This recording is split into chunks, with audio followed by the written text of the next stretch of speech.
In this video, we're going to discuss the Reading Fluency Implementation Plan. So let me show you where to locate this. So if you go to the ANet Canvas course, you go to the home page and you scroll down, and in the table on the very right-hand side, you'll see EBR Reading Fluency Information. So you're going to go here to access the resources needed for the reading fluency information. So when you click on this, it will then bring you to this page. So the very first one is the Reading Fluency Implementation Plan. So I'm going to click on the down arrow. So the down arrow will download it for you. So it downloads it at the bottom left. You're going to open it up, and there's the plan. So let me go ahead and enlarge it. And so let's go ahead and start discussing this plan. So this was updated on August 4th, 2022. And so let's see. So ANet is a board-approved, district-mandated benchmark assessment plan formed for our district. School leaders have identified a site coordinator on each campus. ANet assessments are required across all district schools in ELA and math for grades 3 through 11 as described in the chart below. So for our purpose here, we're interested in the reading fluency. So that will be the ELA diagnostic, and that's going to be the reading fluency. So this is required, the reading fluency, ELA reading fluency is required for grades 4 through 10 for identified students. And the window will be from August 15th through September 30th. So we'll open on August 15th and we'll close on September 30th. All right, I'm going to scroll down, and then the next part says this. Criteria for identification of ELA fluency screener students is listed in the ANet Reading Fluency Implementation Plan. See boxes below. The ELA diagnostic offered by ANet is non-traditional in that it is a one-to-one reading fluency assessment. The purpose of this document is to provide a detailed implementation and support plan for the ANet reading fluency assessment. So summary of key strategy components. What is the team trying to do? So the goal is to identify struggling readers for grades 4 through 10, implement strategies for assisting students with fluency gaps. What does it look like? So the administration window is from August 15th through September 30th. This will take about 15 minutes per student. For grades 4 through 8, students who scored less than mastery, so basic, approaching basic, or unsatisfactory on the spring 2021-22, so this past spring, LEAP or EOC ELA test will take the ANet reading fluency. Mastery and advanced students are exempt from the fluency screener. For grades 9 through 10, students who scored less than basic, so approaching basic or unsat, on the 2021-22, so this past spring, LEAP EOC ELA test will take the ANet reading fluency. For grades 9 through 10, basic, mastery, and advanced students are exempt from the screener. 11th and 12th grade students are exempt from the screener. If a student did not take the 2021 LEAP ELA test, bullet number 1, if the student scored 30% or less on the 2021-22 ELA Interim 3 ANet assessment, then the student will take the ANet reading fluency assessment. So if the student doesn't have an ELA test, LEAP test, then go to the Interim 3 ANet score to see what the student did on that ELA test. So if the student scored 30% or less, then the student will take the ANet reading fluency. If both LEAP and ANet data are absent for a student from the previous school year, the student will take the ANet reading fluency assessment. If an incoming 5th or 9th grader has taken the state-mandated placement test during the months of August through October 2022, the results of the 5th and 9th grade placement test may be substituted for the previous year's LEAP scores. All right, implementation. What roles do team members play? All right, so you have the accountability staff, which will facilitate learning sessions for school and district teams regarding ANet assessments and platform, conduct regularly scheduled office hours for instructional support and technical assistance, provide guidance and assistance with data reporting, and lead coordinating efforts with other district departments, such as literacy department, to effectively support schools.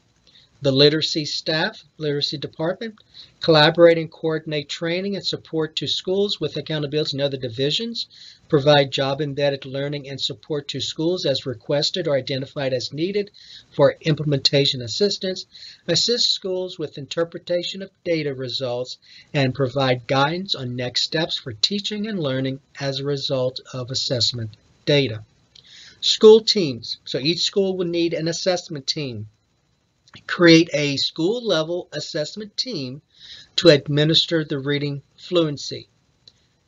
The school team will need to determine scheduling, such as class periods or a time when and where assessments will take place. School teams will need to make appropriate copies of assessment materials and other resources needed by the staff, device with timing capability. Utilize the resources provided by the Accountability and Literacy Office to train staff so that teachers will correctly mark the words that the student missed, I'm going to move this up, or struggled with, and use this information to input requested data on provided Google Forms. Site ANet coordinators will provide LEAP results to assist with student identification in grades 4 through 10 and share training resources and accountability updates as appropriate. When creating school-level assessment teams, it is recommended to utilize staff with ELA and literacy backgrounds. School scheduling considerations, such as electives, during ELA or literacy blocks, using a second staff member to pull out students while the classroom teacher is leading instruction, classroom teacher administration during Achieve 3, I think that should be 3000, or Dreambox learning blocks. Canvas course link. So these are some links to the Canvas course, and then this document. Let me go ahead and click on it. Well, let's come back to this. So let's go to the next one. Monitor and support. How will success be defined and measured? Student completion and recorded data will be tracked and analyzed to inform instruction.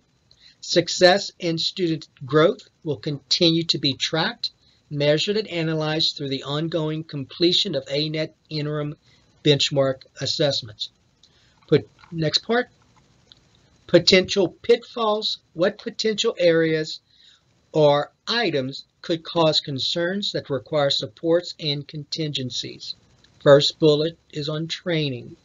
If schools need assistance after reviewing the resources within the above links, they should contact Accountability or Literacy Division points of contact for added support and training. Ongoing office hours have been scheduled multiple times each week to provide ongoing support and respond to questions in a timely manner. Scheduling. If schools need assistance with scheduling within the designated window, they should consult with their executive director and reach out to their accountability point of contact for additional assistance. Student absences, unable to complete assessments. After making every attempt possible, schools should document attempts to administer the assessment. Initial ANet Fluency Screener Training. So accountability staff, literacy staff, and school leads. This will occur on August 11th, and links will be sent to the ANet coordinators and backups. Weekly office hours for ANet. Michael Dozat will send calendar invites each week to ANet coordinators. Office hours will be held at 9 a.m. on Tuesdays. If you're not able to attend, there will be a recording. Principal Connection. This will be for school leaders, literacy division, accountability staff. The Principal Connection, literacy division staff will put into, and school leaders will put into the Principal Connection updates, and continued learning opportunities will be shared via the district's weekly newsletter. All right, and then for immediate assistance for questions that cannot be answered from the online resources, schools should contact their assigned accountability specialist and literacy division point of contact. All right, so let's go back to this part here. So this is the Canvas course link. So if you did not enroll, make sure you self-enroll. There's the link. This document, before I click on the document, says this document gives a simple overview and directions on preparing for administration. And then train-to-trainer fluency screener slides are available to view. Now, I think this part, if I recall correctly from last year, that was done by ANet, ANet staff. So let me go ahead and click on this and see what we have here. So I'm clicking on that part. Yeah, so this was done by ANet. So these are the slides that was done by webinar in ANet. All right, so that resource is available if you need to look at that. Now let me go to the next one. Now this is a recording of that webinar. So when I click on that, notice it's no longer available. So I will have to contact ANet to see if that recording is still available and to get that link. But that recording went along with this PowerPoint that you saw here. All right, so let me go back to, let me see where we were. So I'm going to go back. I'm trying to find out where we were. Okay. Give me a second. Okay, so I need to go back and contact ANet to see if we can get this recording. Let's look at this document. It says this document gives a simple overview and directions on preparing for administration. So when I click on this document, this was provided by ANet as well. So when they did this training last year, they provided this document. And it looks like they updated it because it has this school year, 22-23 right here.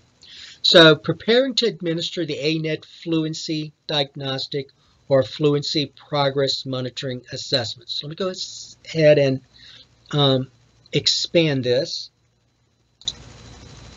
All right, so I just went ahead and enlarged the size of this. All right, so the Fluency Diagnostic or Fluency Progress Monitoring Assessments, which are available for grades 2 through 11, but remember in EBR, we're only doing it for 4 through 10. 4 through 10. So remember, this document is from ANet, so I cannot edit this. So remember, 4 through 10 can be used to gain insight into students' ability to fluently read grade level text. In advance of administering the Fluency Diagnostic or Fluency Progress Monitoring Assessments, there are a number of steps school leaders and teacher teams will want to consider taking in order to ensure a smooth and efficient administration, whether it be in person or remote administration. So EBR Virtual is the only school that should be utilizing the reading fluency virtually. All other schools, it should be in person with the student. Below are a series of steps and recommendations to consider scheduling or making time for in advance of working with students on the assessment. All right, so when, and so you see a when column and a why column. So at least 1 week before administration begins, Familiarize yourself with the assessment materials which are available on the Assessment tab of my ANet by selecting the Fluency Diagnostic ELA 2223 SAS. And so in the next video or another video, we'll go back and I'll show you where that is in ANet. Fluency materials will populate under Assessment 5. Fluency progress monitoring materials will populate under Assessment 6. So right now, for the beginning of the year, reading fluency for grades 4 through 10, the materials will be under Assessment 5. The materials contain the following and will also be available to teachers directly in the Assessment tab. So teachers have access to this as well. There's going to be the student version of the text and then the teacher scoring sheet. And on the teacher scoring sheet, there will be administration directions, teacher versions of the text, and scoring forms.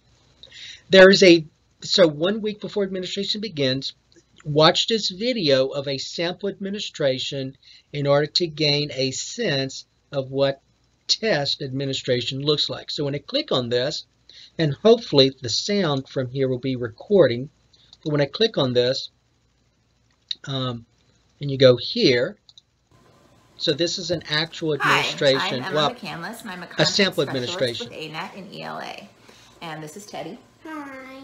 He's in 2nd grade, and we are going to model administration of ANet's ELA Fluency Diagnostic today. So, you ready? Mm-hmm. All right. I will give you a text to read out loud for 2 minutes. Okay. You will have the opportunity to read the text again, either silently or out loud, and Okay. then I will ask you a couple of questions about what you've read. This is to help me plan for teaching next year. You will not get a grade for this. Okay. Do you have any questions? No. Okay. Here's the text you will read. You can begin reading out loud to me when I say start, and I want you to read in your normal reading voice, okay? Ready? Yep. Start.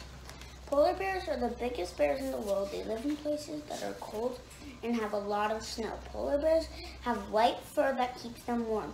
Their fur helps them to hide in ice and snow. It helps them when they are hunting. Polar bears spend a lot of time hunting for seals and other animals. They are strong hunters. They are also very good swimmers.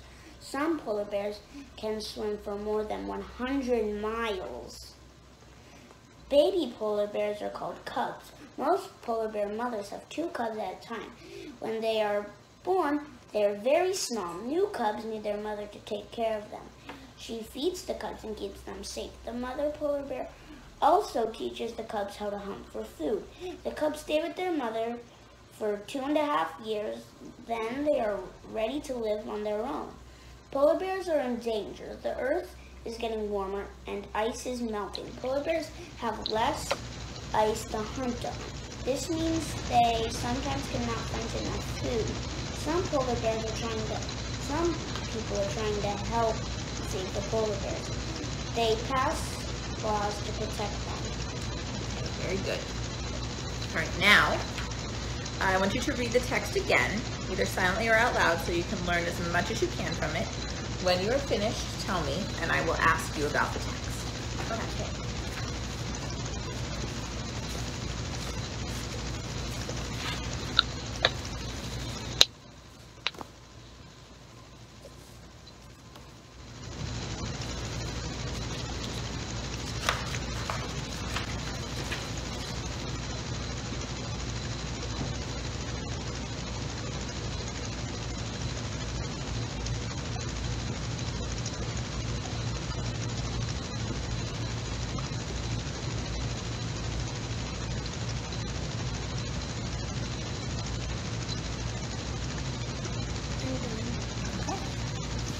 What do you remember about what you just read?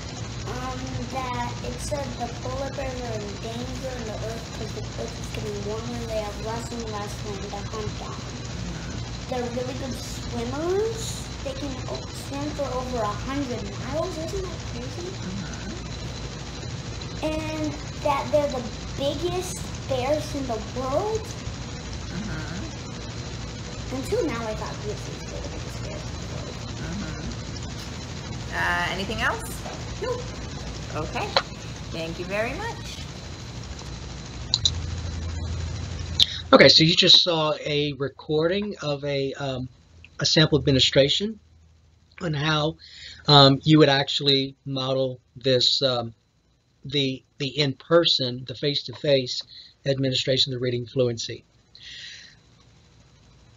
Okay, the next part says, if this is your first time administering an ANet fluency assessment, hold a practice training session with colleagues and practice administering the assessment to a colleague and scoring the assessment.